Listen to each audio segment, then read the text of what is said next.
Hola, muy buenas a todos, bienvenidos a mi canal, mi nombre es Aracne y vamos a alucinar juntos. Vamos con uno de esos casos que tanto me gustan, que son los casos de mitómanos, mentirosos compulsivos. Si sois seguidores del canal, más de una vez me habréis oído mencionar que son mis casos favoritos. Me gusta muchísimo porque me fascina el hecho de que haya personas capaz de mentir y acumular mentiras hasta al final pues explotar en absoluta locura, ¿no? El caso que os traigo a continuación es uno de esos casos. Vais a ir alucinando en cómo a poco se va pues demostrando y saliendo realmente la verdad detrás de cada una de las mentiras de esta persona que construyó pues ella sola toda su vida. Era una absoluta mentira, ¿no? Y bueno, no me enrollo más. Vamos a ir directamente con el vídeo. No sé antes recordaros de que si no estáis suscritos os podéis suscribir aquí abajito, que es totalmente gratuito, que podéis dejarme algún comentario si conocíais este caso, si no lo conocíais. Recomiéndame casos de mitómanos, por favor, me gustan mucho. Yo al canal he traído, creo que dos casos, el de la embarazada y el del parricida. Los recomendaré a lo largo de este vídeo. Son casos súper interesantes porque de verdad este tipo de personas son, a mí me fascinan, sinceramente. Y bueno, ¿qué más? Nada, compartir este vídeo y activar la campanita para que os avise cada vez que subo nuevo vídeo. Suelo subir vídeo todos los domingos y los miércoles, a no ser que YouTube me castigue. Lleva un par de semanas bastante guay YouTube. Pero bueno, no me enrollo más. Vamos a ir directamente con el vídeo de Jennifer Pan, una red de mentiras.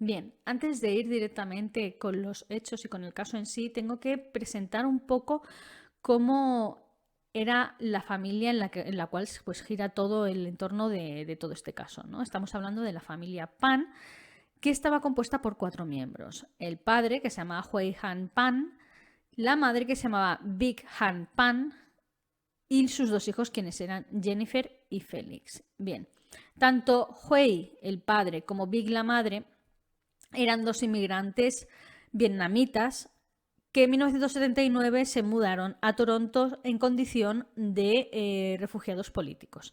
Ya sabéis que Vietnam, por aquella época, en 1979, pues acababa de salir de la guerra de Vietnam y era normal pues este tipo de refugiados básicamente por todo el mundo. El país estaba en ruinas, acababa de terminar una guerra que hacía un montón de años que llevaba pues en marcha allí, asolando el país, desolando el país, y es normal este tipo de... Pues sí, ya sabéis. ¿Qué os voy a explicar? Ya lo sabéis, ¿no? Pues entonces se mudaron a Toronto en 1979, no se conocían previamente en Vietnam, de hecho lo hicieron en Toronto, ya que entraron pues dentro en contacto con la comunidad vietnamita o comunidad asiática que había ya establecidos en Toronto, algunos familiares, algunos amigos y demás. Y a través de conocidos pues se conocieron ya en Toronto, se enamoraron, se casaron y en 1986 tuvieron a su primera hija, quien fue Jennifer. En 1989 tuvieron a su segundo hijo, Félix, el varón, que supongo que siendo asiáticos estarían dando palmas con las orejas. Bien, se mudaron a Scarborough y se establecieron allí, básicamente, ¿no? Ambos padres trabajaban en la misma compañía que se llamaba Magna International, la cual es una empresa que fabrica y manufactura partes y componentes de automóviles, de coches. Hui, el padre, trabajaba fabricando herramientas y troquetes y Vic, la madre, fabricaba piezas de automóviles. Ambos se partieron el lomo trabajando para conseguir mudarse con sus 2 hijos a una casa y a un barrio mucho más seguros y pues mucho mejores, ¿no?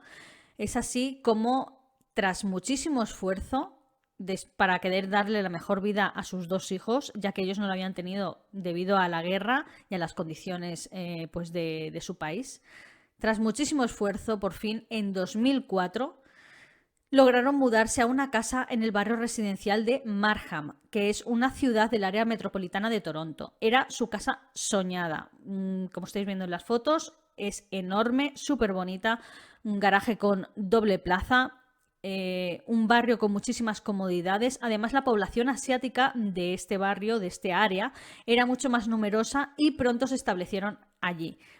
Súper cómodos y pues genial todo, ¿no? Vale. Tenían seguridad económica en ese momento, lo que les permitía vivir bastante, pues, holgadamente, ¿no? Se compraron 2 coches y además que 2 coches, uno de ellos era un Mercedes-Benz y el otro era un Lexus. O sea, todo parecía ir bien, todo parecía ir sobre ruedas. Habían cumplido el sueño americano del que tanto se hablaba, ¿no? 2 inmigrantes, 2 refugiados políticos de un país destrozado por la guerra y habían llegado a un país pues como Canadá, ¿no? Que es del primer mundo y en uno de los barrios pues residenciales más seguros y tranquilos, a una casa preciosa, tenían 2 hijos maravillosos, o sea, todo iba genial realmente, pero tenemos que llegar al día de los hechos de este caso, que es un 8 de noviembre de 2010. Y ahí todos estos sueños se convertirían desgraciadamente en pesadillas. Esa noche de noviembre, Jennifer Pan, quien residía con sus padres en su casa, llama por teléfono al 911, el servicio de emergencias. Con una voz muy agitada, estaba histérica, dice que unos extraños han entrado en su casa y han atacado a su familia, a sus padres. Está desesperada y necesita ayuda. Escuchad.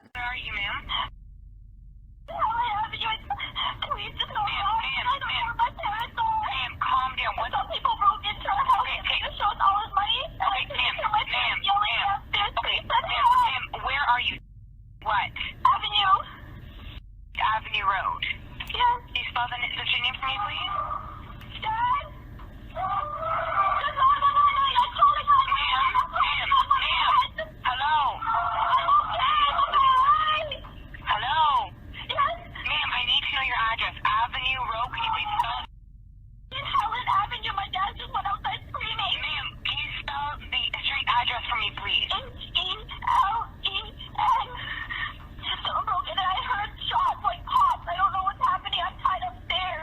Como habéis escuchado en esta grabación, se escucha de fondo los gritos desesperados también, no solo de Jennifer, sino también de su padre.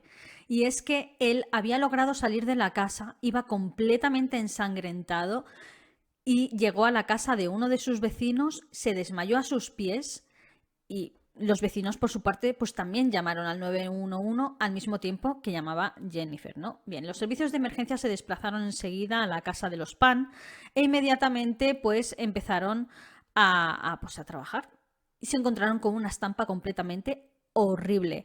Huey, el padre, estaba en la calle siendo atendido por los vecinos, sí, pero estaba en un charco en su propia sangre, estaba muy, muy, muy mal, tenía 2 heridas de bala, una de ellas en la cara y solo atinó a pedir ayuda y dijo que su esposa pues había sido atacada y que su hija también seguía dentro de la casa, que no sabía cómo estaba. Después de eso, el pobre hombre se quedó inconsciente y lo trasladaron de urgencia al hospital, donde le tuvieron que inducir un coma para poder salvarle la vida. Su estado era muy crítico y tuvieron que trasladarlo incluso a otro hospital en avión de manera urgente a la unidad de traumatología. No sabían si pasaría de esa primera noche. Era crucial, está fatal. Por otro lado, Vic, la madre, yacía por desgracia muerta en el suelo del sótano de su propia casa. Le habían disparado una sola bala en la cabeza y había muerto en el acto. Jennifer, por su parte, se encontraba en el segundo piso del domicilio, en la parte de arriba.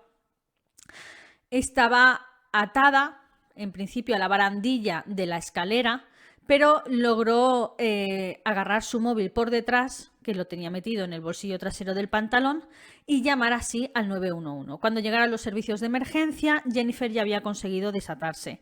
Con ese panorama, una madre asesinada, un padre que se disputa entre la vida y la muerte. Jennifer era la única que podía dar o prestar declaración como víctima y testigo de lo que había sucedido en esa casa. Así que la llevaron directamente a la comisaría para que contara todo lo ocurrido. Os voy a resumir así a grandes rasgos lo que fue ese primer testimonio o esa primera declaración de Jennifer. Básicamente dijo que estaba en su habitación, que está situada en el segundo piso, en el piso de arriba, vaya, y su padre estaba en el despacho, que tiene un despacho personal, en el ordenador en este mismo piso, mirando las noticias del día. Bien, su madre llegó a casa alrededor de las 9:15 de la noche, venía de dar clases de baile con una amiga y con su prima. Jennifer bajó a saludarla un momento y su madre se puso a ver la televisión, así que decidió dejarla tranquila y subió a su cuarto. Estuvo hablando por teléfono con un amigo mientras veía Gossip Girl. Y es entonces, mientras estaba al teléfono, que escucha voces provenientes del piso de abajo, escuchaba a su madre y escuchaba más voces que no podía reconocer. Además, su madre estaba chapoteando inglés, algo que era muy raro porque su madre apenas hablaba inglés, aunque llevaba muchos años en Canadá, nunca se terminó desenvolviendo bien en ese idioma y hablaba pues en vietnamita y en cantonés. Entonces le pareció raro. Enseguida empezó a escuchar a su madre gritar a su marido desde abajo en inglés diciéndole que fuera hacia el piso de abajo. El padre no bajó. Resulta que se había acostado y ya se había dormido y no se enteró de que su mujer le llamaba.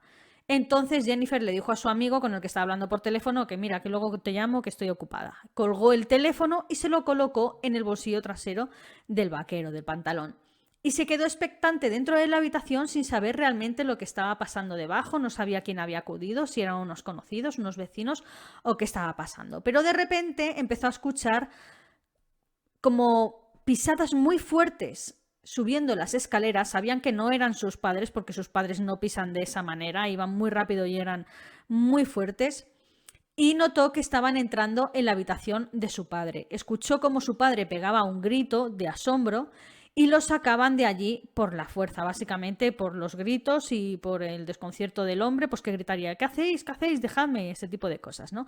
Lo bajaron abajo al salón donde estaba su madre. Bien, la cosa es que, claro, ella, ante todo esto, abrió un poco la puerta y se asomó para ver qué estaba pasando. Y entonces desde abajo lograron ver que había alguien más en la casa y subieron arriba a la habitación de Jennifer y entonces la cogieron a ella también, le ataron con las manos a la espalda y la bajaron también al salón donde estaban sus dos padres. Una vez abajo, los tres les preguntaron que dónde tenían el dinero en la casa, que querían el dinero, y Jennifer pues les dijo que tenía unos $2.000 en su habitación de unos ahorros para un móvil, ¿no?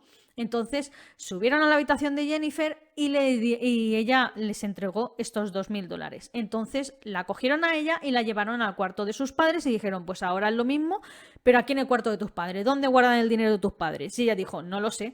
No sé dónde guardan el dinero, sé que tienen dinero, pero no sé dónde está. Pues búscalo, pero rápido. Ella, con los nervios, no supo qué hacer, entonces ellos empezaron a buscar la habitación y encontraron algo de dinero en la mesita de noche de la madre. Bien, después de eso bajaron otra vez al salón con Jennifer. Ella también, recuerdo que iba con las manos atadas a la espalda. Y una vez abajo siguieron preguntando que si tenían más dinero. El padre les dijo que tenía unos $60 en los pantalones que estaban en la habitación. Entonces volvieron a subir y registraron los pantalones de este hombre y efectivamente tenían los $60 y entonces decidieron otra vez registrar la habitación, ya que Jennifer les dijo que tenían que haber más dinero y ellos pues registraron un poco más a fondo y encontraron unos $1.100 más o menos debajo del colchón que los guardaba allí su madre. Bien. No estaban contentos con el resultado del dinero que habían encontrado. Más o menos estoy contando que habrán entre los 2.000 de Jennifer y los 1.100 de la otra, unos 1.100 y poco, 1.200, perdón, 3.200 más o menos, ¿no? No estaban para nada contentos con este resultado. Así que suben arriba, atan a Jennifer a los barrotes de la barandilla de la escalera del piso de arriba y bajan a los padres, a los dos, al sótano, que lo tenían así habilitado como una especie de zona parecido a un salón, ¿vale? Con un sofá, una televisión y rollo de esto. Luego, pues les cubrieron la cabeza a ambos, esto es por lo que observó la policía, no por el testimonio de Jennifer, ya que ella en ningún momento vio cómo hacían esto a sus padres, les cubrieron la cabeza a ambos y entonces les dispararon. A Huey, el padre, le disparan en la cara justo debajo del ojo derecho y salió, y luego le dispararon también, perdón, pues en el hombro de derecho también y le salió por detrás. La madre solo recibió un impacto en la cabeza, pero falleció en el acto. Tras eso, Jennifer dice que les escuchó decir: tenemos que largarnos, ya hemos pasado demasiado tiempo aquí. Y se fueron corriendo. Ahí es cuando Jennifer saca el teléfono de su bolsillo trasero y llama al 911 y escuchamos en la llamada como el padre pues sale desesperado al exterior de la casa.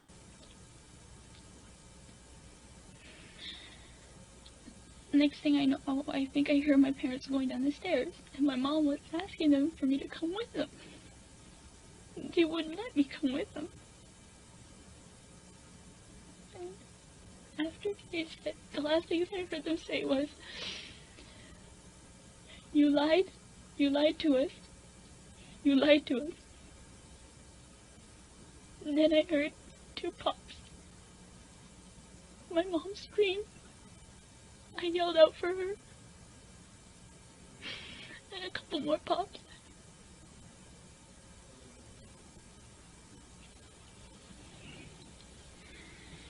Take your time. Take your time.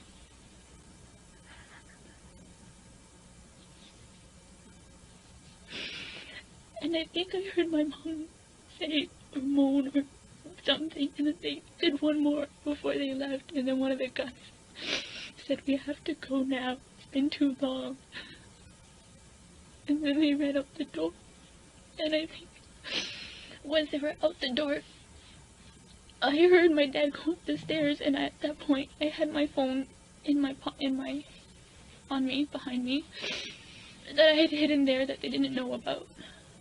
So when I thought that they had heard them all leave and my dad ran up the stairs, I whipped up the phone and I called 911.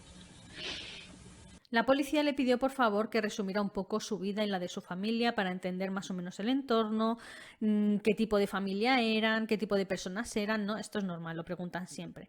Y entonces Jennifer pues empezó a explicar su vida desde pequeñita. Dijo que practicaba el piano desde los 4 años, que tomaba clases y que daba clases, ahora se ganaba la vida dando clases de piano y también había tocado la flauta en el instituto.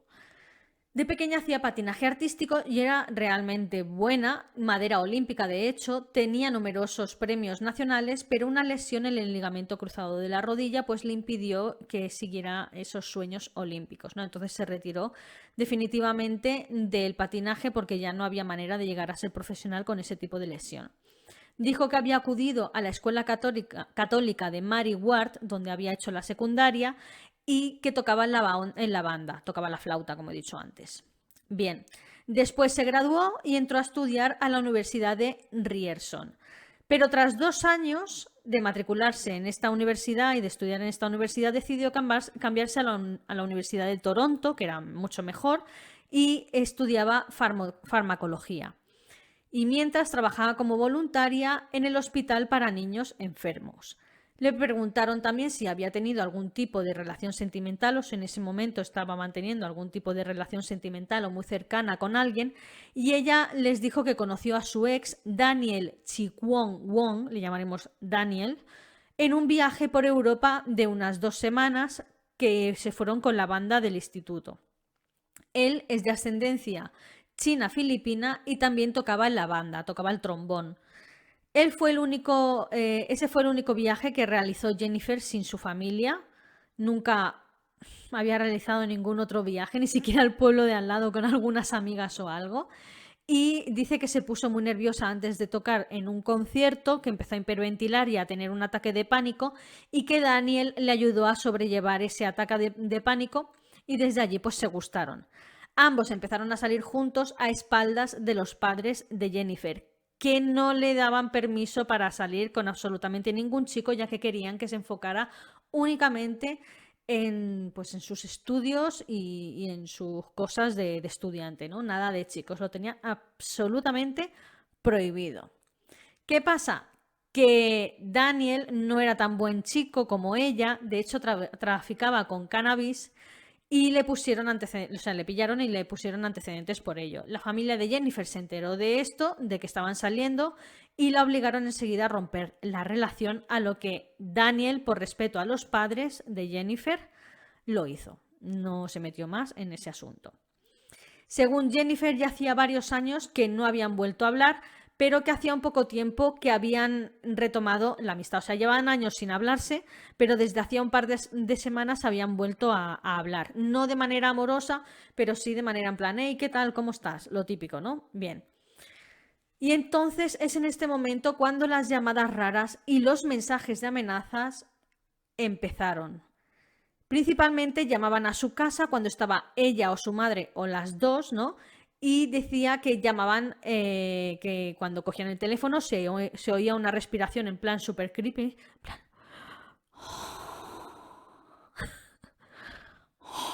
como, no sé, como el de Halloween o algo así. Y colgaban sin decir nada. Que le había pasado a ella y a su madre, a su padre no. Y que, bueno, una vez que se puso histérica, les gritó algo en chino, en plan, que paréis, que me tenéis harta, y finalmente, pues, dejaron de llegar esas llamadas, cesaron, ya no llamaron nunca más. And, like I said, these phone calls were happening periodically, but every time we answered, they'd hang up on us. Meaning you or your mom? Yes, because my mother and I had voiced it, and we voiced it.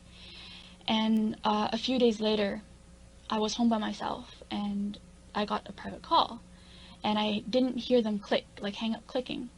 So I yelled in Chinese, "Do not call this number ever again."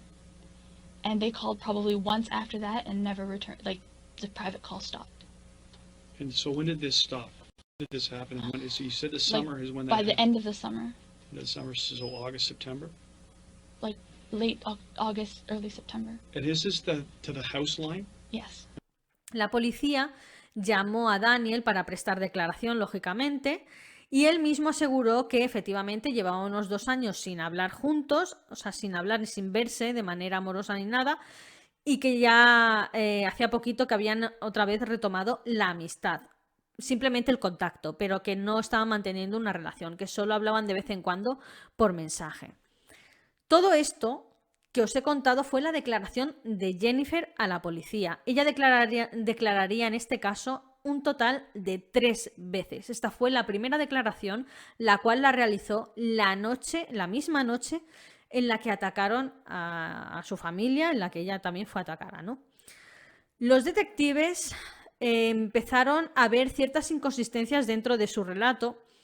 Por ejemplo, cuando empezaron a analizar la casa, vieron que ninguna puerta ni ventana habían sido forzadas, así que realmente no encontraban explicación a cómo pudieron acceder estos asaltantes dentro de la casa si todo estaba cerrado, o sea, realmente. Tampoco entendían muy bien cómo Jennifer fue capaz de, con las manos atadas a la espalda a la barandilla de la escalera, hacerse con su móvil, que sí que es verdad que estaba en el bolsillo trasero, pero hacerse con el móvil, llamar al 911 y mantener una conversación sin poderse llevar el teléfono al oído. Entonces, no sabían muy bien cómo había podido manejarse con las manos atadas a la espalda. You're now bound to the railing. Can you show me, can you stand up and turn around and tell me, just show on the camera, how your hands are bound? And how you are against the railing. You don't have to sit down. I just need to see how you were.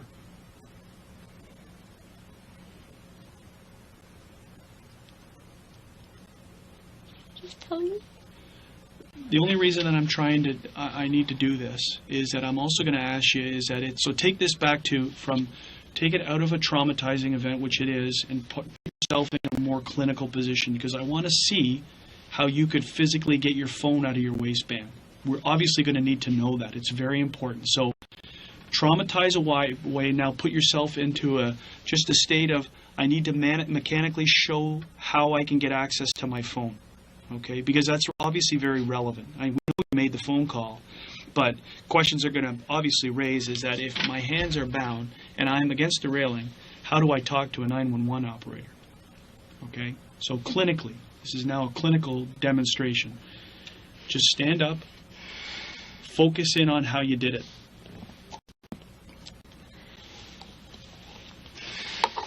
And I want you to stick that in your waistband as an example.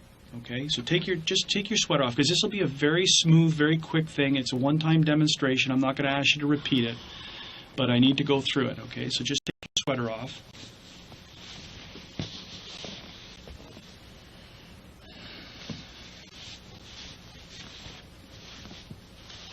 Stand up and turn around. Put this in the side that you believe it was in. Great. Turn around. So that you're looking away from me. You're looking exactly like, now here is where the banister is. Put your hands back behind your back, exactly how you remember they were. Okay? Now, are you restrained from movement? How far can you move your hands from the banister? They tied my upper arm Yes? around the banister, Yes? but my hands were bound together. So your hands bound together, and this is the arm that's the strings wrapped around against the banister? Okay, so now how can you get to the phone? And how do you make the phone call? 911? And do you talk down like that? Yes, I'm yelling at the phone like this. And how can you hear? I turned the volume on max. Yes? So that's exactly the way that you're talking to her against the railing. Okay, that's good enough. Sit down. Put your sweater back on. Just put your sweater. Yeah. You want some more water? I'm okay. Okay. I really appreciate that. Obviously, it's very important to see it because we can't put you. It would be absolutely physically impossible to put you back into the same position, but we just needed to see how you get the phone out and make the call. También cierto comportamiento de ella llamaba la atención, pues no terminaba de romper a llorar, acababa de perder a su madre y su padre se disputaba entre la vida y la muerte, estaba en el hospital en un estado lamentable y ella no terminaba de romper a llorar. Entonces sí que hacía gemidos en plan sin lágrimas, se raspaba los ojos y tal, pero no terminaba a romper a llorar, ¿vale? Bien, eran pequeñas inconsistencias, pero también, si las sumabas todas, no tenía mucho sentido. Por ejemplo, el tema del robo. Está claro que según la declaración de Jennifer, habían ido exclusivamente para robar. Y sin embargo, dejaron todas las joyas de la casa o todos los dispositivos electrónicos como un par de portátiles, los móviles, no se llevaron absolutamente nada. En joyas podrían haberse llevado incluso más dinero del que lograron en efectivo y sin embargo no las tocaron. Los bolsos de Jennifer y de su madre tampoco los habían mirado dentro. Las carteras tenían dinero y no habían mirado dentro de los bolsos, que es lo primero que miras, ¿no?, cuando vas a robar. Pues también estaban intactos, no los habían tocado. Bien, pues cuando se hace una investigación policial es normal que se investigue, como digo, todo el entorno de amigos, conocidos, familiares, para encontrar si alguien dentro de esa familia tenía algún tipo de enemigo o discrepancia con alguien, o realmente si es como ella, en este caso Jennifer, les ha contado que eran, porque no pueden contar con el testimonio del padre, de Huey, porque está en coma, básicamente. Entonces, el único testimonio que tienen es el de ella, que está en calidad de víctima. En principio la creen, pero no la creen. O sea, no es que no te crea o no es que te crea. Es que tengo que aceptar tu testimonio porque es el único que tengo. Entonces, lógicamente miran dentro del entorno familiar y de amigos para pues saber si todo esto que ha contado ella puede ser o no puede ser cierto, ¿no? ¿Esto qué significa? Pues meterse de lleno dentro de sus vidas y revisar absolutamente todo. Móviles y otros dispositivos, preguntar, como digo, a amigos y conocidos cómo era la vida de esta familia. Solicitan así, pues, un permiso para revisar el móvil de Jennifer y ella firma y se los concede. Y es aquí cuando empiezan a sacar inconsistencias dentro del testimonio de Jennifer. Y esta era la verdadera vida de Jennifer. Agarraos. Bien, agarraos. Sí que es cierto que estudiaba piano desde muy pequeñita, desde los 4 años, y que hizo patinaje artístico hasta que se lesionó. Todo esto es verdad, ¿vale?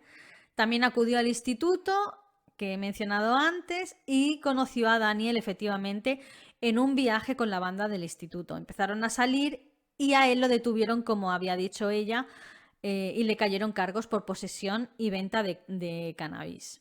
La familia de Jennifer se enteró, efectivamente le prohibió ver a este chico. La diferencia es que ni Jennifer ni Daniel obedecieron las órdenes y las demandas del padre de Jennifer y siguieron viéndose en secreto a espaldas de su padre. También la parte de que se graduó en el instituto era mentira.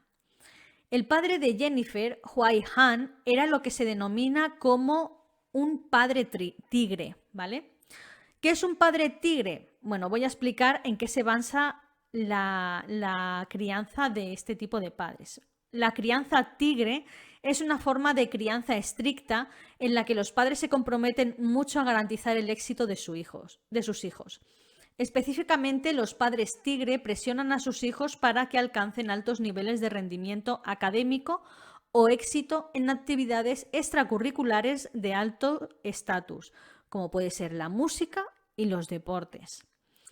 Era extremadamente estricto. Esto se da muchísimo en las culturas, principalmente asiáticas del sudeste asiático, como Japón, China, Corea.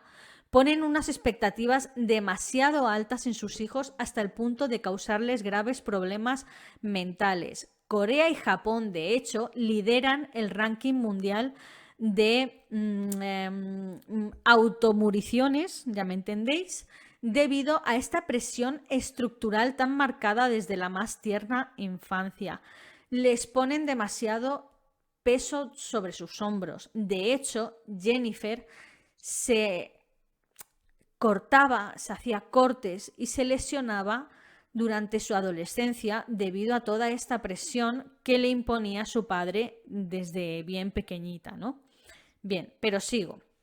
Jennifer empezó desde pequeñita cumpliendo todos los objetivos que le marcaba su padre, pero cuando llegó a la adolescencia, y como suele pasar casi siempre la mayoría de las veces, sus calificaciones pues empezaron a fallar, no mucho, de hecho tenía una media de bien, aprobado, notable, algunas en notable, otras en bien, otras en aprobado, lo suficiente para pasar de curso, pero claro, para su padre desde luego no era suficiente, así que empezó a falsificar los boletines de notas del instituto, poniéndose en todo sobresalientes. Borraba con Tipex las calificaciones y luego las escribía poniéndose la típica A+,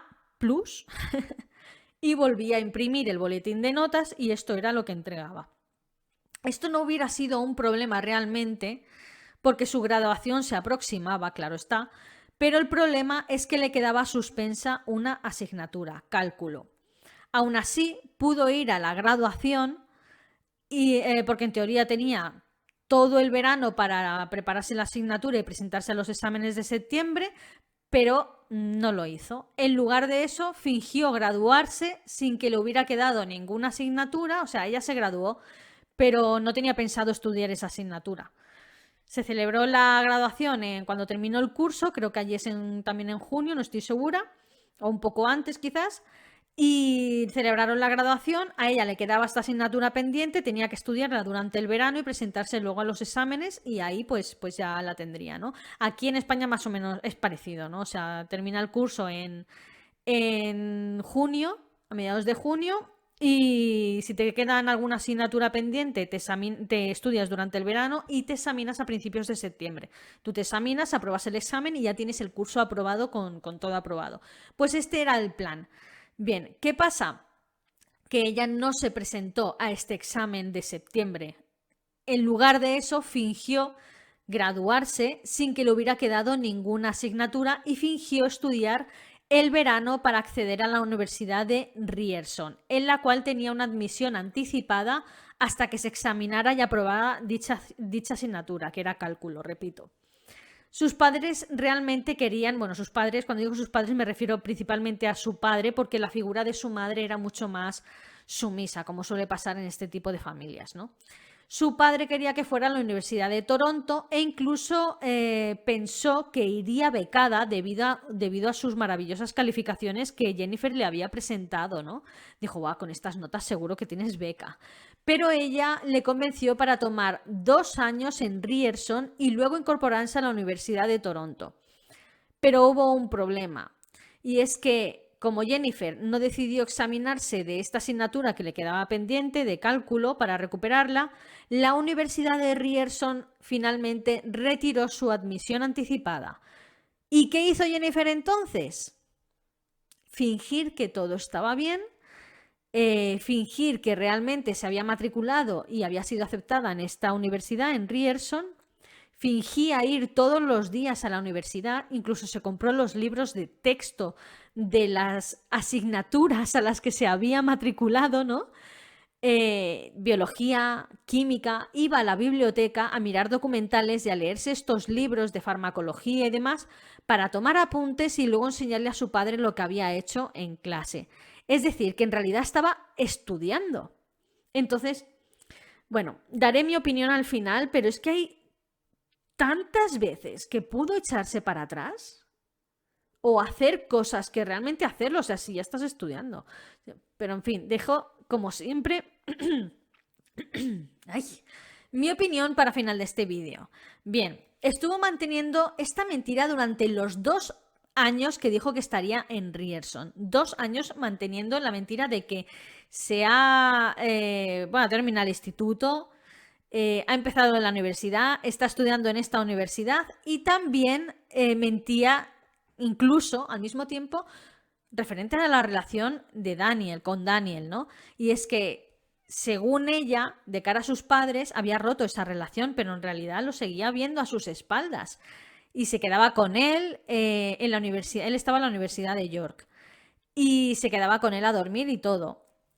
Y entonces incluso también empezó a trabajar en el Boston Pizza ella, que era donde Daniel trabajaba de gerente. Entonces la pilló ahí también para trabajar. O sea, todo era una mentira. Mientras decía que estaba en la universidad, pues estaba trabajando en el Boston Pizza o estaba con su novio o estaba mirando apuntes para darle algo a su padre que presentarle para decir, sí, mira, hoy hemos dado esto, tal. O sea, realmente para que veáis qué tipo de vida iba llevando. Tras estos 2 años, falsificó una carta de admisión de la Universidad de Toronto en el grado de farmacología, tal y como había prometido a sus padres. Así que ahora fingía asistir a la Universidad de Toronto todos los días, los 5 días de la semana.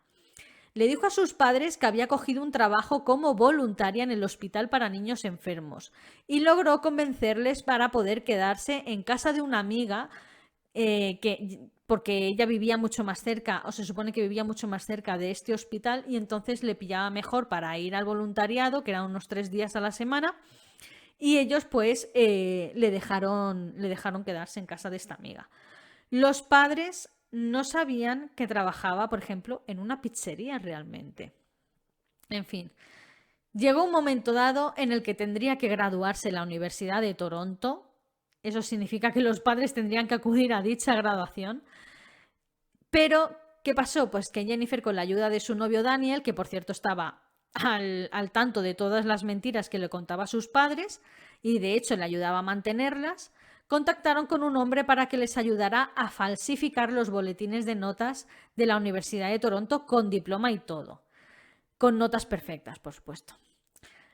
Para el día de la no graduación, pues muy fácil. Le dijo que había muchísima gente que se graduaba ese día, en plan overbooking, que no cabían, que solo le habían dado una invitación y que para que ellos no se pelearan por quién va o quién no va, decidió regalarle dicha invitación a otra compañera de la carrera. Así que no iban a acudir a la graduación, pero ya se graduaba, no preocuparse. Un año después, Jennifer aseguraba que trabajaba en el mismo hospital en el que entró como voluntaria, pero le habían dado el trabajo tras graduarse en la carrera, ¿no? Pero claro, todo esto a su padre le parecía muy extraño porque no tenía ni bata uniforme ni nada, no tenía ni placa identificativa que era necesario para entrar en el laboratorio del hospital y tal. Así que se olía algo, algo se temía. Decidió llamar a la amiga con la que aseguraba que se quedaba 3 veces por semana desde hacía un montón de tiempo. Decidió llamarla y le preguntó, oye, ¿es verdad que Jennifer se está quedando contigo y va a trabajar de voluntaria? Bueno, trabajaba de voluntaria en el hospital y ahora está en el hospital trabajando ya de que trabajo normal. Y ella dijo, hace años que no veo a Jennifer. O sea, no sé dónde para y desde luego no vive conmigo. Entonces, el padre decidió trazar un plan para descubrirla. Y llegó un día en el que dijo, tienes que ir al hospital a trabajar. Y ella dijo, sí, pues no te preocupes que te llevamos. Monta en el coche, que te llevamos. Y ella, no hace falta, que sí, que montes en el coche que te llevamos. Entonces, se fue al hospital con sus padres en el coche, se metió dentro del hospital en plan, venga, hasta luego, gracias, en plan corriendo, se metió en el hospital sin identificación, sin bata, sin nada de nada, estuvo escondida dando vueltas por el hospital durante horas, o sea, lo que dura un turno, que serán 8 horas, hasta que vio que su padre se había ido de allí, del aparcamiento. Cuando regresó a su casa, su padre la confrontó y ella no tuvo más remedio que contarlo todo, o bueno, casi todo. Contó que había mentido todos esos años, que no se había graduado en una carrera, lo de la Universidad de Toronto, que desde luego no trabajaba en el hospital y que seguía viendo a Daniel. Lo que no les dijo es que ni siquiera tenía la ESO, o sea, que nunca había acabado la secundaria, y que sus 2 primeros años en la primera universidad de Ryerson habían sido también una farsa. Así que pensaron que con que se matriculara directamente en la Universidad de Toronto sería suficiente. Por supuesto, la obligaron a dejar el trabajo en el Boston Pizza. Por supuesto, también le prohibieron ver de nuevo a Daniel, le prohibieron salir con amigos, le quitaron el móvil, le quitaron el portátil. Oficialmente estaba castigadísima por todo lo que durara, vaya, el curso escolar. No he dicho durante este vídeo la edad de Jennifer. Cuando a ti te presentan esto y dices, no sé, a lo mejor tenía 17, se acaba de graduar, tal. Pero, claro, pensad, estamos en 2009 ahora mismo. Jennifer tenía 24 añazos, casi 25. O sea, tenía el toto negro, 24 añazos. Era una adulta con trabajo, porque trabajaba en el Boston Pizza, con novio y estaba castigada por sus padres. O sea, la obligaron a dar clases de piano. Se ganaba, de hecho, así la vida después de toda esta broncaza. Y más tarde se enteraron de que ni siquiera tenía la secundaria, de que esos 2 años en Ryerson también habían sido una absoluta farsa y le obligaron a examinarse de la asignatura que tenía pendiente, de cálculo. Su madre, la cual tuvo que convencer a su padre de que no le echara de casa, que por cierto no sería nada malo que la echara de casa, es una de, pues me voy con mi novio, tío, yo tengo trabajo, o sea, no estaba desamparada, ni tenía 16 años, tenía 25 casi.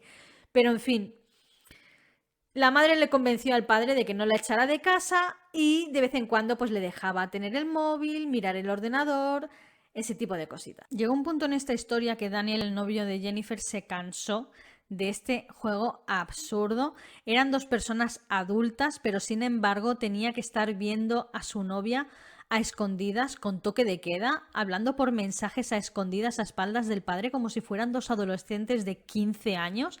Así que dijo, mira, no, o sea, tenemos 25 años casi, esto se acabó, cortó la relación y al poco tiempo empezó a salir con otra chica llamada Christine. Cuando Jennifer se enteró de que su novio, bueno, de que Daniel, su ex, ahora ex, claro, estaba saliendo con otra chica, se inventó de que había estado recibiendo amenazas a su correo postal donde le enviaban balas y que en una ocasión 3 hombres irrumpieron en su casa y la forzaron sexualmente y que habían sido enviados por Christine, que ellos mismos se lo dijeron. Daniel la creyó de alguna forma, vaya, y seguían manteniendo el contacto por mensaje y por llamadas. Y definitivamente nos colocamos en el día de los hechos, el 8 de noviembre de 2010, pasó el ataque de los PAN. Jennifer y Daniel dieron sus versiones, pero el 12 de noviembre Tras 4 días de un coma inducido, el padre de Jennifer despertó afortunadamente y este señor tenía mucho que decir sobre el ataque.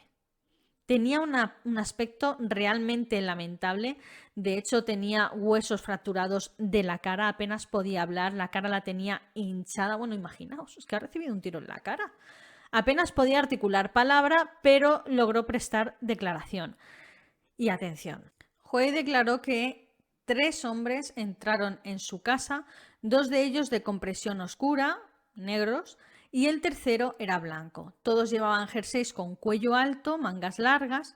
Bueno, lo importante es que dijo que Jennifer hablaba con estos 3 hombres de manera normal, que en ningún momento iba atada con las manos a la espalda ni nada por el estilo, tal y como había declarado ella anteriormente, que hablaba sobre todo con confianza con uno de ellos, con el blanco, y que iba libre y normal por la casa como si nada. Esos días observaron además más inconsistencias en el comportamiento de Jennifer, quien se mostraba muy dolida delante de los medios porque este caso atrajo cierto interés mediático y después, pues como si nada. No rompía a llorar o se quejaba, por ejemplo, a los familiares y amigos de tener que organizar el funeral de su madre. La llamaron para prestar declaración por tercera vez y es donde lograron romperla y sacarle una confesión completa. Unos días previos al ataque de la familia Pan, Jennifer contactó con un antiguo compañero de instituto, Andrew Montemayor, ya que recordó que en más de una ocasión él siempre se había jactado de que había atracado a un par de personas armado con un cuchillo. Entonces Jennifer empezó a hablar con él y le contó lo miserable que era su vida, pues por culpa de su padre, básicamente. Andrew le presentó a Ricardo Duncan y los 3 empezaron a maquinar un plan para deshacerse del padre de Jennifer. Solo del padre. Ella acordó pagarle $1.500 a Duncan para matar solo a su padre y también acordaron que ella le llamaría para fijar una fecha exacta del crimen, ¿no? Del asesinato. Ella empezó a llamarle, pero Duncan no respondía. Le ignoró por completo. Como ella seguía llamándole e insistía, él finalmente le cogió el teléfono y le dijo que no iba a hacerlo, pero que se iba a quedar con sus $1.500 que le había pagado por anticipado. Es decir, que básicamente la había estafado. Ella, cabreada y desesperada, llamó entonces a su ex Daniel y le dijo que si hacía esto podrían mudarse juntos porque heredaría unos $500.000 de la muerte de su padre. Daniel aceptó y al ser traficante pues conocía a personas que por un puñado de dólares harían prácticamente cualquier cosa, ¿no? Y le presentó entonces a Lenford Roy Crawford, a quien llamaban Homeboy. Le dio también una nueva tarjeta SIM y un iPhone para que contactara con este tal Crawford para no dejar rastro dentro de su propio teléfono. Y este Crawford a su vez contactó con un tal Eric Sean Carty, al que apodaban Sniper. Y este tal Sniper contactó a su vez con David Milvaganam. Bien, la noche del 8 de noviembre lo cuadraron todo por el iPhone que le había dado Daniel previamente y Jennifer estaba hablando con Milvaganam por teléfono. Acordó entonces dejar la puerta de entrada abierta, entornada, y también acordó darles $2.000 por anticipado, cosa pues que se lo dio en la casa cuando entraron. Y finalmente todo el trabajo sería $10.000, $5.000 por cada padre. O sea que ya no solo se trataba de matar al padre, sino que iba a por los 2. En realidad, esto Jennifer no lo confesó tal cual a la policía. Ella no admitió que contrató a 3 sicarios para matar a sus padres. Ella aseguró que los había contratado, y aquí viene lo bueno, para acabar con su propia vida, con la de ella, ¿vale? Ya que estaba súper deprimida, quería hacerse la automurición, pero no se atrevía a hacerlo por su propia voluntad, así que contrató pues tres sicarios, 3, no basta con 1, 3, para que acabaran con su vida. Pero claro, cuando ellos accedieron a su casa, le hicieron lo que les dio la gana y terminaron matando a su madre y casi matando a su padre. La policía armó muy bien el caso basándose en los mensajes, testimonios, declaraciones que ponían en duda todo lo que estaba diciendo Jennifer. Finalmente, Jennifer fue arrestada el 22 de noviembre de 2010, justo después de dar su última declaración allí en la misma sala de interrogatorio. Le dijeron, ¿sabes qué? Que no nos tragamos más tus mentiras, que te pongas de pie, que te pongan las manos a la espalda, que estás detenida. Y también detuvieron al resto de implicados en abril de 2011, unos meses después. El juicio comenzó el 19 de marzo de 2014. Todos los implicados habían estado en prisión preventiva a la espera de este juicio y, de hecho, este juicio se alargó por más de 10 meses, algo súper extraño. Todos los implicados se declararon inocentes de todos los cargos de los que estaban imputados, los cuales eran asesinato en primer grado, intento de asesinato y conspiración para cometer un asesinato, o sea, casi nada. Todos los implicados obtuvieron la pena perpetua con posibilidad acondicional en 25 años, a excepción de Eric Swan, al que apodaban Sniper, ya que su abogado cayó enfermo y tuvieron que postergar su juicio, y cuando lo reprogramaron en 2015, él finalmente sí que se declaró inocente y le dieron una condena de 18 años con posibilidad de condicional en 9 años. Jennifer, por su parte, obtuvo la cadena perpetua, pero a diferencia del resto del grupo, no podía optar a la condicional a los 25 años. Es decir, que en su caso la encerraron y tiraron la llave. El padre de Pan solicitó una orden de restricción contra su hija para evitar que pudiera ponerse en contacto con él y con su hermano a través de cartas o a través de llamadas. Ella también tiene prohibido contactar con Daniel. En mayo de 2023, el Tribunal de Apelaciones de Ontario aceptó una apelación de Pan y de 3 cómplices por el cargo de asesinato en primer grado y ordenaron un nuevo juicio. ¿Por qué? Porque el juez del primer juicio falló al solicitar al jurado solo 2 posibles escenarios a la hora de juzgar a los implicados que justificarían un asesinato en primer grado, excluyendo el asesinato en segundo grado y el homicidio involuntario.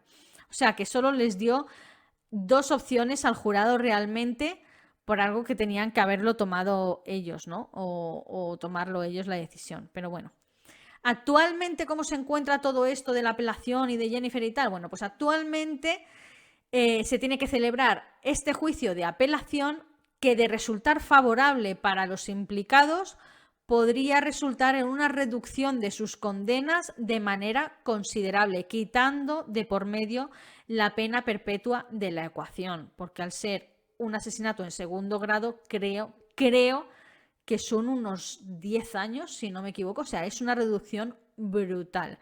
Y estamos en este punto, que falta pues que se celebre este juicio de apelación de Jennifer y de sus compinches, ¿no? Y bueno, y hasta aquí la historia de Jennifer Pan. ¿Qué os ha parecido? Lo que viene a continuación es mi absoluta opinión personal. Vosotros también podéis dejar la vuestra aquí debajo en los comentarios. De hecho, os lo agradecería que la dejarais, ya que los comentarios ayudan muchísimo con el algoritmo de YouTube.